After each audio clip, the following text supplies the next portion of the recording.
Hello guys, welcome to Shafi tech. Shafi ടെക്കിൻ്റെ പുതിയൊരു വീഡിയോയിലേക്ക് എല്ലാവർക്കും സ്വാഗതം. ഇന്ന് ഞാൻ പറയാൻ പോകുന്നത്, ഇതിനു മുമ്പ് ഞാൻ സംസാരിച്ചിട്ടുണ്ട് ഈ വിഷയത്തെക്കുറിച്ച്.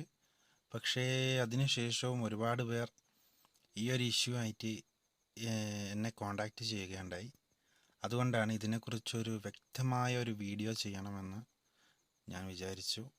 എല്ലാവർക്കും മാക്സിമം എന്നെക്കൊണ്ട് കഴിയും പോലെ മനസ്സിലാക്കി തരാൻ പറ്റുന്ന രീതിയിലൊരു വീഡിയോ. ഇന്നത്തെ വിഷയം വേറൊന്നുമല്ല, ഇപ്പോൾ പുതിയതായിട്ട് യൂട്യൂബ് ചാനൽ തുടങ്ങി മോണിറ്റൈസേഷന് അപ്ലൈ ചെയ്യുന്ന സമയത്ത് ഒരു യൂട്യൂബർ ഫേസ് ചെയ്യുന്ന ഏറ്റവും വലിയ ഒരു പ്രോബ്ലമാണ് റീയൂസ്ഡ് കണ്ടൻറ് എന്ന് പറയുന്നത്. ഈ റീയൂസ്ഡ് കണ്ടൻറ് പുതിയതായിട്ട് മോണിറ്റൈസേഷൻ അപ്ലൈ ചെയ്യുന്നവർക്കല്ലാതെ ഓൾറെഡി മോണിറ്റൈസേഷൻ ചെയ്ത് റവന്യൂ ഏൺ ചെയ്യുന്നവർക്കും ഈ റീയൂസ്ഡ് കണ്ടൻറ് എന്ന് പറയുന്ന ഒരു ഇഷ്യൂ വരും. അങ്ങനെ കുറച്ച് പേർ എന്നെ കോണ്ടാക്റ്റ് ചെയ്യുകയുണ്ടായി. അപ്പോൾ ഇത് ഇനി ഉള്ളവർക്കെങ്കിലും ഈ ഒരു ഇഷ്യൂ വരാതിരിക്കാൻ അവർ ശ്രദ്ധിക്കാൻ വേണ്ടി ഒരു അവയർനെസ്സിന് വേണ്ടിയിട്ടാണ് ഞാൻ ഈ വീഡിയോ ചെയ്യുന്നത്. നിങ്ങൾ എത്ര തന്നെ ശ്രദ്ധിച്ച് എത്ര തന്നെ കെയർ ചെയ്ത് നമ്മൾ വീഡിയോ യൂട്യൂബിൽ അപ്ലോഡ് ചെയ്താലും എന്തെങ്കിലും ഒരു ചെറിയൊരു മിസ്റ്റേക്ക് ഉണ്ടെങ്കിൽ യൂട്യൂബ് നമ്മളെ മോണിറ്റൈസേഷൻ്റെ സമയത്ത് നമുക്ക് ഈ ഒരു ഇഷ്യൂ കാണിക്കും. പിന്നീട് നമുക്ക് ഒരുപാട് കഷ്ടപ്പെടേണ്ടി വരും നമുക്ക് ആ മോണിറ്റൈസേഷൻ ഒന്ന് എനേബിൾ ചെയ്ത് കിട്ടാൻ വേണ്ടിയിട്ട്. അപ്പോൾ എല്ലാവരും ഈ വീഡിയോ മാക്സിമം മുഴുവനായി കണ്ട് മാക്സിമം മനസ്സിലാക്കി അതിനുശേഷം മാത്രം മോണിറ്റൈസേഷൻ അപ്ലൈ ചെയ്യാൻ ശ്രമിക്കുക. പിന്നെ മോണിറ്റൈസേഷന് അപ്ലൈ ചെയ്യുന്നതിന് മുമ്പ് എന്നെ കോണ്ടാക്റ്റ് ചെയ്യുകയാണെങ്കിൽ ഇതിൽ ഞാൻ പറയാത്ത കുറച്ച് ടിപ്സ് ആൻഡ് ട്രിക്സ് ഞാൻ പറഞ്ഞു തരുന്നതായിരിക്കും. ഓക്കെ, പിന്നെ ആരും എന്താ പറയുക, ഒരു മടിയും വിചാരിക്കേണ്ട. ഏത് സമയത്ത് എപ്പോൾ വേണമെങ്കിലും എന്നെ കോണ്ടാക്റ്റ് ചെയ്യാം. ഞാൻ എൻ്റെ ഇൻസ്റ്റഗ്രാം ID താഴെ ഡിസ്ക്രിപ്ഷനിൽ കൊടുക്കുന്നുണ്ട്. അതിൽ നിങ്ങൾക്ക് എന്നെ കോണ്ടാക്റ്റ് ചെയ്യാൻ സാധിക്കുന്നതാണ്. അപ്പോൾ നമുക്ക് ആദ്യം എന്താണ് റീയൂസ്ഡ് കണ്ടൻറ് എന്ന് നോക്കാം. യൂട്യൂബ് നമ്മളോട് പറയുന്നത് ഇത്രയും കാര്യങ്ങളാണ്. ഇത്രയും കാര്യങ്ങൾ ചെയ്തു കഴിഞ്ഞാൽ നമ്മൾ മോണിറ്റൈസേഷന് വേണ്ടി അപ്ലൈ ചെയ്യുന്ന സമയത്ത് നമുക്ക് ഈ റീയൂസ്ഡ് കണ്ടൻറ് എന്ന് പറയുന്ന ഒരു ഇഷ്യൂ നമുക്ക് ഫേസ് ചെയ്യേണ്ടി വരും.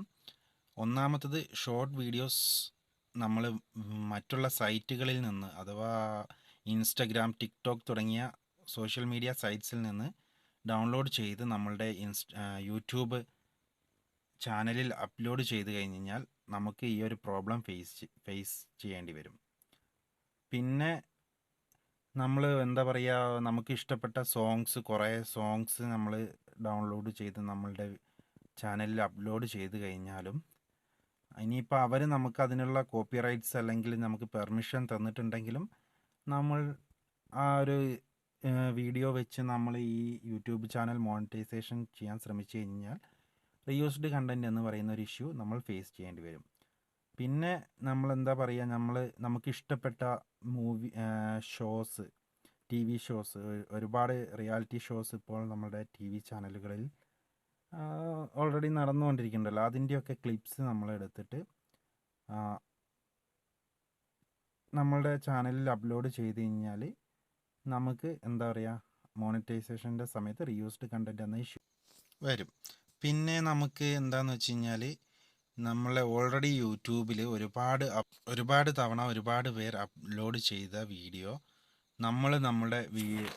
ആ കണ്ടൻറ് വെച്ച് നമ്മളുടെ യൂട്യൂബ് ചാനലിൽ ഒരു വീഡിയോ അപ്ലോഡ് ചെയ്ത് കഴിഞ്ഞാൽ അതിനും റീയൂസ്ഡ് കണ്ടൻറ് വരാൻ ചാൻസ് ഉണ്ട്. പിന്നെ നമ്മളുടെ ചാനൽ ഉപയോഗിച്ച് മറ്റുള്ളവരുടെ വീഡിയോസ് പ്രൊമോട്ട് ചെയ്യാൻ ശ്രമിച്ചു കഴിഞ്ഞാലും, ഇനി അവരുടെ സമ്മതത്തോടു കൂടിയാണ് അത് ചെയ്യുന്നതെങ്കിലും നമുക്ക് റീയൂസ്ഡ് കണ്ടൻറ് എന്ന് പറയുന്ന ഒരു ഇഷ്യൂ വരാൻ ചാൻസ് ഉണ്ട്.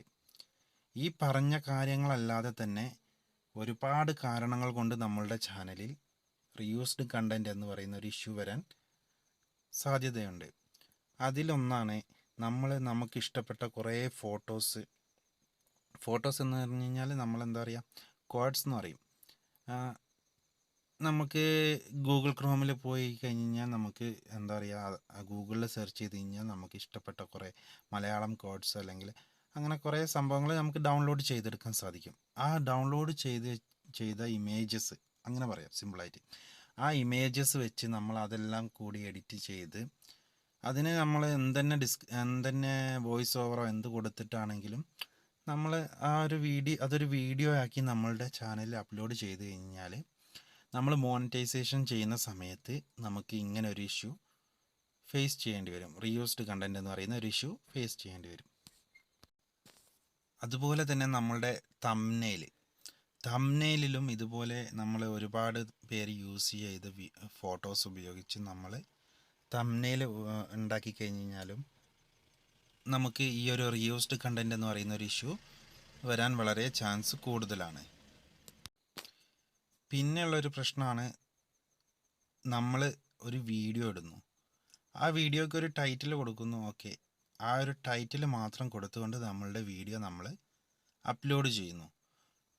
അതിലിപ്പോൾ ചിലപ്പോൾ നമ്മളുടെ പിള്ളേരുടെ വീഡിയോ ആയിരിക്കും, അല്ലെങ്കിൽ നമ്മളെന്തെങ്കിലും ഒരു എന്താ പറയുക, എന്തെങ്കിലും ഒരു പരിപാടിയുടെ വീഡിയോ ആയിരിക്കും, ഒരു ഫങ്ഷൻ്റെ വീഡിയോ ആയിരിക്കും. ഓക്കെ, അതിന് കറക്റ്റായിട്ടുള്ളൊരു എന്താ പറയുക, സ്ട്രോങ് ആയിട്ടുള്ളൊരു ഡിസ്ക്രിപ്ഷൻ എന്ന് പറയുന്നത് അതിന് മസ്റ്റാണ്. കാരണം യൂട്യൂബിന് അറിയില്ല, യൂട്യൂബിൽ നമ്മളുടെ വീഡിയോ റിവ്യൂ ചെയ്യുന്നവർക്ക് അറിയില്ല ഇത് നമ്മളുടെ സ്വന്തം വീഡിയോ ആണോ, അല്ല നമ്മൾ ആരുടെങ്കിലും എന്താ പറയുക വീഡിയോ അടിച്ചു മാറ്റിയിട്ട് നമ്മളുടെ ചാനലിൽ അപ്ലോഡ് ചെയ്യുന്നതാണോ എന്നൊന്നും അവർക്കറിയാൻ സാധിക്കില്ല. അപ്പോൾ നമ്മൾ എന്ത് വീഡിയോ ആണെങ്കിലും അതിന് സ്ട്രോങ് ആയിട്ടുള്ളൊരു ഡിസ്ക്രിപ്ഷൻ നമ്മൾ കൊടുക്കാൻ ശ്രമിക്കണം. ഇല്ല എന്നുണ്ടെങ്കിലും അതിനും റീയൂസ്ഡ് കണ്ടൻറ് എന്ന് പറയുന്ന ഒരു ഇഷ്യൂ വരാൻ വളരെ ചാൻസ് കൂടുതലാണ്. സ്ട്രോങ് ആയിട്ടുള്ള ഡിസ്ക്രിപ്ഷൻ എന്ന് പറഞ്ഞു കഴിഞ്ഞാൽ നമ്മൾ മാക്സിമം ഈ ഒരു മോണിറ്റൈസേഷൻ അപ്ലൈ ചെയ്യുന്നത് വരെ ഇംഗ്ലീഷിൽ കൊടുക്കാൻ ശ്രമിക്കുക. കാരണം എന്താ വെച്ച് കഴിഞ്ഞാൽ നമ്മളുടെ ഈ ഒരു യൂട്യൂബ് ചാനൽ മോണിറ്റൈസേഷന് വേണ്ടി നമ്മൾ അപ്ലൈ ചെയ്ത് കഴിഞ്ഞ് കഴിഞ്ഞാൽ നമ്മളുടെ കണ്ടൻറ്റ് മൊത്തം റിവ്യൂ ചെയ്യുന്നത് ഇംഗ്ലീഷുകാരാണ്. അവർക്ക് നമ്മളുടെ ലാംഗ്വേജ് മനസ്സിലാവണമെന്നില്ല. അതുകൊണ്ട് തന്നെ മാക്സിമം നമ്മളൊരു വീഡിയോ അപ്ലോഡ് ചെയ്യുമ്പോൾ അതെന്താണ് നമ്മൾ ആ വീഡിയോയിലൂടെ കൊടുക്കുന്ന വീഡിയോയിൽ നമ്മൾ എന്താണ് ചെയ്യുന്നത്, നമ്മൾ അല്ലെങ്കിൽ എന്തുദ്ദേശത്തിലാണ് നമ്മൾ ആ വീഡിയോ ഇതിൽ അപ്ലോഡ് ചെയ്യുന്നത് എന്ന് നമ്മൾ ഒരു കറക്റ്റായിട്ടുള്ള ഒരു സ്ട്രോങ് ആയിട്ടുള്ള ഒരു ഡിസ്ക്രിപ്ഷൻ കൊടുക്കണം. പിന്നെ അതുപോലെ തന്നെ ഒരു മെയിൻ പ്രശ്നമാണ് ഈ ഗെയിമിംഗ് വീഡിയോസ് ഇടുന്നവർക്ക് ഫേസ് ചെയ്യേണ്ടി വരും ഈ ഒരു റീയൂസ്ഡ് കണ്ടൻറ് എന്ന് പറയുന്ന ഒരു ഇഷ്യൂ. കാരണം എന്താണെന്ന് വെച്ച് കഴിഞ്ഞാൽ ഒരുപാട് ഗെയിമേഴ്സ് ഇപ്പോൾ യൂട്യൂബിൽ വീഡിയോസ് അപ്ലോഡ് ചെയ്യുന്നുണ്ട്. അപ്പോൾ അതിനിടയിൽ നമ്മളൊരു ഗെയിമിങ്, ഇപ്പോൾ അധിക പേരും അപ്ലോഡ് ചെയ്യുന്നതാണ് BGMI അല്ലെങ്കിൽ PUBG എന്ന് പറയുന്ന ആ ഒരു ഗെയിമിൻ്റെ ഗെയിം പ്ലേ. അങ്ങനെയുള്ള വീഡിയോസ് അപ്ലോഡ് ചെയ്യുമ്പോൾ നമ്മൾ ശ്രദ്ധിക്കേണ്ടത് എന്താണെന്ന് വെച്ച് കഴിഞ്ഞാൽ നമ്മൾ കറക്റ്റായിട്ടുള്ള ഒരു ഡിസ്ക്രിപ്ഷൻ അതിനും മസ്റ്റാണെന്ന് വെച്ച് കഴിഞ്ഞാൽ നമ്മളേതായിട്ടുള്ള ഒരു ഐഡൻറ്റിറ്റി ഒന്നുകിൽ ഒരു ഫേസ് ക്യാം വെച്ച് ചെയ്യാൻ മാക്സിമം ശ്രമിക്കുക. ഇല്ല എന്നുണ്ടെങ്കിൽ നമുക്ക് ഈ റീയൂസ്ഡ് കണ്ടൻറ് എന്ന് പറയുന്ന ഒരു ഇഷ്യൂ വരാൻ ചാൻസ് ഉണ്ട്. പിന്നെ നമ്മളൊരു വീഡിയോ ചെയ്യുമ്പോൾ വളരെയധികം ശ്രദ്ധിക്കേണ്ട ഒരു കാര്യമാണ്, അതിനൊരു ഇൻട്രോയും ഒരു ഔട്ട്രോയും കൊടുക്കണം. അത് ഇൻട്രോ കഴിഞ്ഞ് നമ്മൾ എന്താ പറയുക, ഒരു ചെറിയൊരു ഫേസ് വെച്ചിട്ട് ഒരു ചെറിയൊരു ഇൻട്രൊഡക്ഷൻ നമ്മുടെ ഫേസ് വെച്ചിട്ട് നമ്മൾ പറയുകയാണെന്നുണ്ടെങ്കിൽ അത് നിങ്ങൾക്ക് പിന്നീട് അതൊരു ഉപയോഗത്തിൽ വരും. അതെന്താണെന്ന് ഞാനിപ്പോൾ ഇവിടെ പറയുന്നില്ല. അങ്ങനെ നിങ്ങൾ ഈ ഒരു റീയൂസ്ഡ് കണ്ടൻറ് എന്ന് പറയുന്ന ഒരു ഇഷ്യൂ നിങ്ങൾ ഫേസ് ചെയ്യുകയാണെന്നുണ്ടെങ്കിൽ നിങ്ങൾക്ക് എന്നെ കോൺടാക്റ്റ് ചെയ്താൽ മതി. ആ സമയത്ത് ഞാൻ നിങ്ങൾക്ക് ആ ഒരു ട്രിക്ക് പറഞ്ഞു തരും. ഇപ്പോൾ ഞാനിത് ആ ട്രിക്ക് ഇവിടെ പറയുകയാണെന്നുണ്ടെങ്കിൽ ചിലപ്പോൾ എൻ്റെ ചാനൽ എന്നെടുത്ത് പോകും. അതുകൊണ്ട് ഞാൻ ആ ഒരു ട്രിക്ക് ഇപ്പോൾ പറഞ്ഞു തരുന്നില്ല. നിങ്ങൾ ഒരു മോണിറ്റൈസേഷൻ ചെയ്യുന്ന സമയത്ത് നിങ്ങൾക്ക് അങ്ങനെ ഒരു ഇഷ്യൂ ഫേസ് ചെയ്യുകയാണെന്നുണ്ടെങ്കിൽ നിങ്ങൾ എന്നെ കോൺടാക്റ്റ് ചെയ്താൽ മതി. പിന്നെ ഇപ്പം അടുത്ത് ഞാനൊരു വീഡിയോ കാണുകയുണ്ടായി യൂട്യൂബിൽ. എന്തായിരുന്നു പേര്, ഞാൻ മറന്നുപോയി. പുള്ളിക്കാരൻ്റെ ചാനൽ എന്ന് പറഞ്ഞാൽ 1.5 മില്യൺ സബ്സ്ക്രൈബേഴ്സ് ഉള്ള, അത്യാവശ്യം വ്യൂവേഴ്സ് ഉള്ള ഒരു ചാനലായിരുന്നു. നല്ലൊരു വരുമാനമുള്ള ഒരു ചാനലായിരുന്നു. പുള്ളിക്കാരന് കമ്മ്യൂണിറ്റി ഗൈഡ് ലൈൻ സ്ട്രൈക്ക് അടിച്ചിട്ട് പുള്ളിക്കാരുടെ ചാനൽ റിമൂവ് ആയിപ്പോയി. യൂട്യൂബ് 3 പ്രാവശ്യം കമ്മ്യൂണിറ്റി ഗൈഡ് ലൈൻ സ്ട്രൈക്ക് വന്നു കഴിഞ്ഞാൽ നമ്മൾ എത്ര വലിയ ചാനലാണെങ്കിലും എത്ര സബ്സ്ക്രൈബേഴ്സ് ഉണ്ടെങ്കിലും ആ ചാനൽ യൂട്യൂബ് ഓട്ടോമാറ്റിക്കായിട്ട് ഡിലീറ്റ് ചെയ്ത് കളയും. അപ്പോൾ ഈ കമ്മ്യൂണിറ്റി ഗൈഡ് ലൈൻ സ്ട്രൈക്ക് കിട്ടാതെ നമ്മൾ മാക്സിമം ശ്രദ്ധിക്കണം. പിന്നെ ഈ കോപ്പിറൈറ്റ്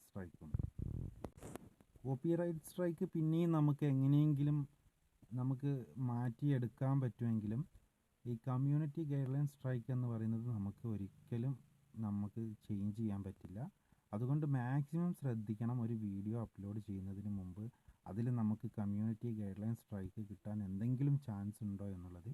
അതുപോലെ എന്താണ് കമ്മ്യൂണിറ്റി ഗൈഡ് ലൈൻ സ്ട്രൈക്ക് എന്നുള്ളതും നിങ്ങൾ മാക്സിമം അറിഞ്ഞിരിക്കണം. എന്തായാലും ഞാൻ ഈ ഒരു വീഡിയോയിലല്ല അടുത്തൊരു വീഡിയോയിൽ എങ്ങനെയാണ് നമുക്ക് കമ്മ്യൂണിറ്റി ഗൈഡ് ലൈൻ സ്ട്രൈക്കിൽ നിന്ന് രക്ഷപ്പെടാൻ പറ്റുക എന്നുള്ളതൊരു വീഡിയോ ഞാൻ ചെയ്യുന്നുണ്ട്. ഈ റീയൂസ്ഡ് കണ്ടൻറ്റ് ഇഷ്യൂ ഫേസ് ചെയ്യേണ്ടി വന്നിട്ടുണ്ടെങ്കിൽ നിങ്ങൾ എന്താക്കുക, എന്നെ കോൺടാക്റ്റ് ചെയ്താൽ മതി. ഞാൻ എന്നെക്കൊണ്ട് കഴിയും പോലെ ഞാൻ നിങ്ങളെ ഹെൽപ്പ് ചെയ്യുന്നതാണ്. ഇൻസ്റ്റഗ്രാം അക്കൗണ്ട് വഴി നിങ്ങൾക്ക് കോൺടാക്റ്റ് ചെയ്യാവുന്നതാണ്. ഓക്കെ. പിന്നെ റീയൂസ്ഡ് കണ്ടൻറ്റ് എന്ന് പറയുന്നൊരു ഇഷ്യൂ നിസ്സാരമല്ല. അതുകൊണ്ട് തന്നെ മാക്സിമം ഞാൻ പറഞ്ഞ കാര്യങ്ങൾ ശ്രദ്ധിച്ചുകൊണ്ട് നിങ്ങൾ വീഡിയോ അപ്ലോഡ് ചെയ്യാൻ ശ്രമിക്കുക. ഒരു പ്രാവശ്യം റീയൂസ്ഡ് കണ്ടൻറ്റ് നമ്മളെ ചാനലിൽ വന്നാൽ നമുക്ക് അതൊന്ന് ഒഴിവാക്കിയെടുക്കാൻ വളരെയധികം ബുദ്ധിമുട്ടാണ്. അതുകൊണ്ട് വളരെയധികം ശ്രദ്ധയോടെ നിങ്ങളുടെ വീഡിയോസ് നിങ്ങൾ അപ്ലോഡ് ചെയ്യുക. ഓക്കെ.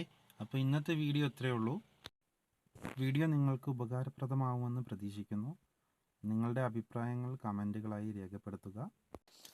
ഇനിയും ഇതുപോലെയുള്ള അറിവുകൾ ലഭിക്കുവാൻ വേണ്ടി ചാനൽ സബ്സ്ക്രൈബ് ചെയ്ത് ആ ബെല്ലൈക്കൺ കൂടി ഓണാക്കി വെക്കുക. ചാനൽ സബ്സ്ക്രൈബ് ചെയ്യാൻ മറക്കരുത്. അപ്പോൾ ശരി, ഇനി അടുത്തൊരു വീഡിയോയുമായി കാണുന്നത് വരെ ബൈ.